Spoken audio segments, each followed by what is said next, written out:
की सलाह, अगर कहीं आप बोर हो रहे हो तो बड़े से मॉल में जाओ और खूब सारा शॉपिंग करो, फिर सामान से भरी टोली को काउंटर पर छोड़कर निकलो। No no no no. शादी में दूल्हे के साथ बाराती क्यों जाते हैं?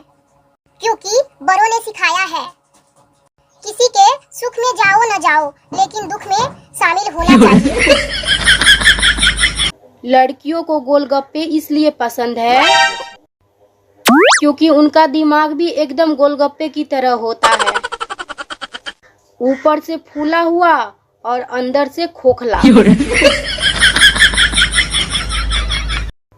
वीडियो कॉलिंग पर इंसान सामने वाले से ज्यादा खुद के शक्ल देखती है कि कहीं वो बुरा तो नहीं दिख रहा है। No no no no.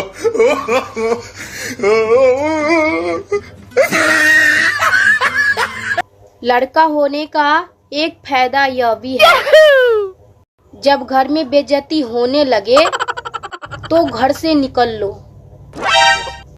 पर पापा के परियों को तो पूरी कव्वाली सुननी पड़ी।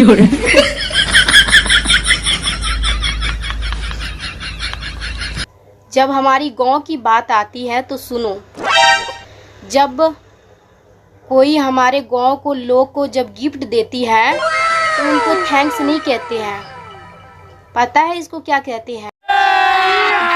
अभी मजा आएगा ना भिड़ो।